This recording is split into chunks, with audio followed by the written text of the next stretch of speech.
5 signes précoces pour détecter le cancer du pancréas. Bien que la plupart de ces symptômes peuvent répondre à d'autres pathologies, il est très important d'en tenir compte et de consulter un spécialiste pour établir un diagnostic précoce. Le pancréas est une glande en forme de poire, qui est située entre l'estomac et la colonne vertébrale. Comme tous les organes du corps, le pancréas peut être attaqué par les cellules malignes qui provoquent un cancer. Il joue un rôle essentiel pour la santé puisqu'il participe au métabolisme du corps. Il est responsable de la production d'hormones nécessaires à la digestion, ainsi que des hormones qui régulent les niveaux de sucre dans le sang. Également connu sous le nom de cancer exocrine, le cancer du pancréas a une grande incidence sur la population masculine. Mais il survient également chez les femmes, notamment les femmes âgées. S'il n'y a aucune cause exacte qui puisse expliquer son apparition, les experts croient que la consommation d'alcool, le tabagisme, la génétique et d'autres facteurs peuvent avoir un lien avec la survenance de cette maladie. Quels sont les signes du cancer du pancréas? Il est très difficile de traiter cette pathologie. Car lors des premières étapes, elles ne montrent aucun symptôme évident, ou bien ceux-ci peuvent être confondus avec d'autres maladies plus communes. Une grande partie des symptômes apparaissent quand la tumeur atteint une taille considérable.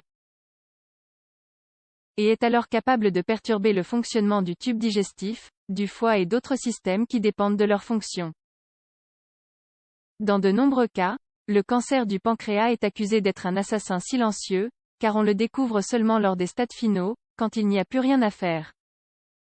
La bonne nouvelle est qu'aujourd'hui, les chercheurs ont identifié quelques signes opportuns qui pourraient nous aider à agir à temps. 1. La douleur abdominale légère. La douleur abdominale qui se produit comme un signal du cancer du pancréas, a une caractéristique précise. Quand la personne se penche vers l'avant, elle ressent une sensation de soulagement. Il s'agit d'une gêne persistante qui a différents niveaux d'intensité, et qui irradie souvent jusqu'au dos.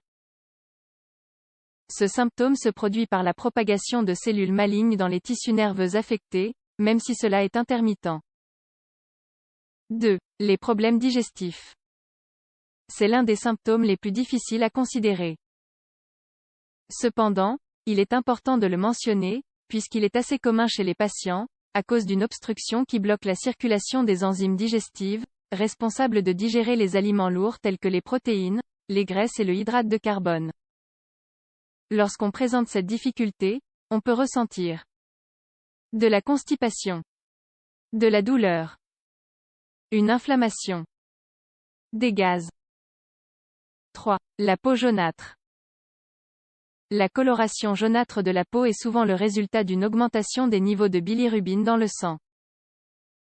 Quand la tumeur est située dans la tête du pancréas, les patients ont tendance à souffrir de ce symptôme qui s'accompagne souvent de démangeaisons au niveau des mains et des pieds. Cela se produit par une obstruction du conduit biliaire, qui se charge de réguler ce pigment. 4. La perte de poids soudaine. Cela semble être un miracle de perdre soudainement quelques tailles, et sans faire aucun effort. Pourtant, derrière ce « miracle », se cache l'un des principaux signaux d'un cancer et d'autres pathologies chroniques. 5. Les changements dans les selles. À cause de l'interférence que cause la tumeur sur l'action des enzymes digestives, il est très fréquent que la personne souffre d'une série de changements dans les selles, qui peuvent aussi l'alerter. La digestion est plus lente. Les déchets sont aussi plus durs et plus difficiles à expulser.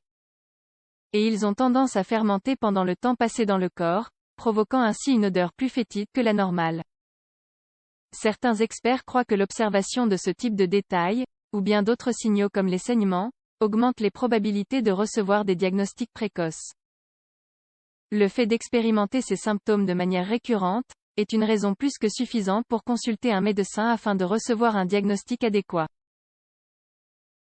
Bien que l'on puisse trouver d'autres origines, il est important de penser à cette maladie, surtout si l'on a un antécédent familial.